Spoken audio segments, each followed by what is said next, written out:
Good morning बच्चों। पिछली class में हम लोग रिवीजन कर रहे थे और हम लोगों ने पंचदशा और षोडशा पाठ का रिवीजन किया था। आज की क्लास में हम लोग चतुर्दशा पाठ को करने जा रहे हैं। तो आप अपनी पुस्तक में चतुर्दशा पाठ के अभ्यास प्रश्न पेज 68 पर देखें। सारे शब्दार्थ को आप स्वयं पढ़ेंगे। एक शब्द में उत्तर। वृक्ष से शाखायां का प्रतिवसति स्म लघुपत्नक किम अवलोकयत् व्याध्य चित्रगीव काशी कपोतराज चित्रगीवस्य मित्रम कासीत् हिरण्यकः व्याघ्र कान जालस्य उपरि प्राक्षिपत तांडुलान मतलब चावल होता है। पूर्ण वाक्य में उत्तर दीजिए। इसका बच्चों आपको पीडीएफ दिया गया था, इसे आप स्वयं भी पढ़िएगा। अगला है तीसरा, निम्नलिखित पदों को मिलाइए। तो इस तरह के प्रश्न में आप उसके सामने सही उत्तर लिखेंगे, जैसे चित्रग्रीवः कपोतराजः विशालः वटवृक्षः दुरात्मा व्याधः सहवासिना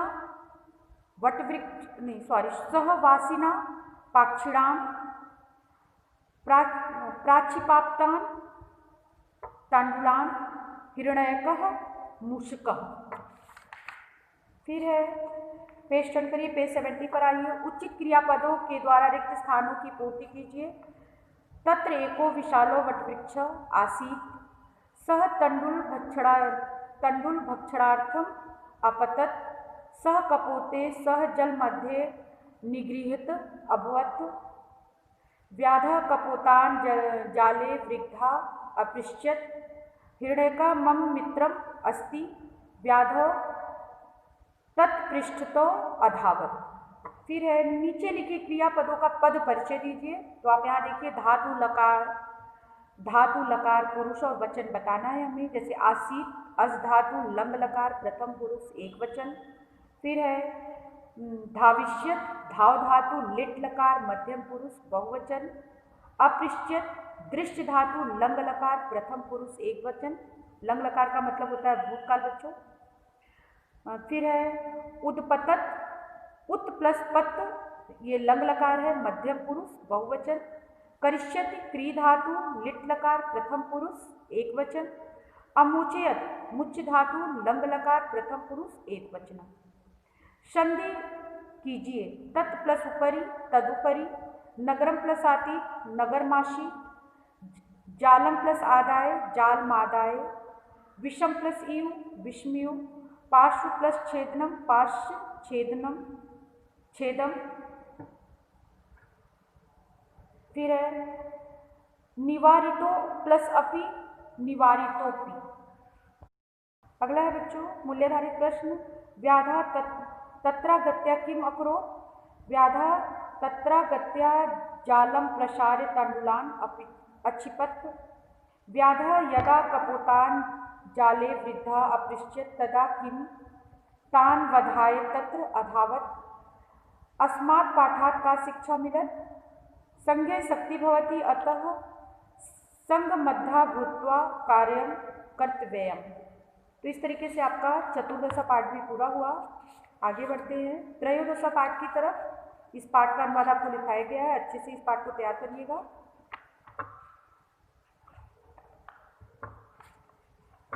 एक शब्द में उत्तर देखते हैं पेज 63 पर।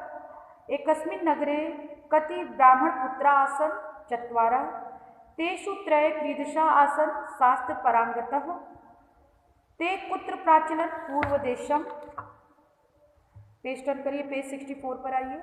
तय मार्गे किम अपृच्छत् अस्थीनि ते किम जीवितम अकुर्वन् सिंहम सुबुद्धि वृक्षादौ तीर्यम कुतः गतः स्वगृहं केन त्रयोपि व्यापदिता सिंहे। पूर्ण वाक्य में उत्तर दीजिए। चत्वारः ब्राह्मण पुत्रा कथम वसन्ति स्म। चत्वारः ब्राह्मण पुत्रा परस्परम मित्र भावेन वसन्ति स्म। तो पूर्ण वाक्य में उत्तर दीजिए बच्चों, आप स्वयं पढ़िएगा और इसे याद करिएगा। विपरीतार्थक शब्दों का मिलान कीजिए, देखते हैं इसे। जीवितम मृतम मित्रम शत्रु बुद्धिमान मूर्ख लाभ हानि धनोपार्जनम धनव्ययम, सत्यम, असत्यम, सजीवम, निर्जीवम। तो ये देखिए विलोम शब्द थे, विलोम शब्दों का आपने उनके अर्थों से मिलाया है विलोम शब्दों के। फिर है उदाहरण के अनुसार प्रकृति प्रत्यय विभाग कीजिए। तो यहाँ पे देखिए जो है उपसर्ग है, धातु है और प्रत्यय है। जैसे अवतीर्व, यहाँ पे उपसर्ग इसमें अ है और धातु इसका त्रि है और प्रत्यय इसमें लेप है। उसी तरीके से प्रणम्य, प्रधातु, प्र उपसर्ग है, नम धातु है, लेप प्रत्यय है। उत्थाय, इसमें उत धातु है और उत उपसर्ग है, धातु स्था है और प्रत्यय लेप है। उसी तरीके से गत्वा, कथित्वा और श्रुत्वा, इसमें बच्चों उपसर्ग नहीं है, इसका धातु है गम और प्रत्यय है कत्वा। उसी तरीके से कथित्वा में कथ धातु है और कत्वा प्रत्यय है। श्रुत्वा में श्रु धातु और कत्वा प्रत्यय। उसके बाद अगला है बच्चों पांचवा, मंजूषा में उचित अवयवों में रिक्त स्थानों की पूर्ति कीजिए। तो यहाँ मंजूषा यानी जो कोष्टक में दिया गया उसमें से हमें जो है अपने वाक्यों को पूरा करना है। तदा सिंहेन उत्थाय त्रयोपि व्यापदिता, यदि त्वम आगच्छसि तहिर अहम अपि आगच्छामि, रमेशः एव मम मित्रम अस्ति। ततः प्रातः कालः अभवत्, पालकः अपि भ्रमणाय अगच्छन्, त्वम कदा पठिष्यसि।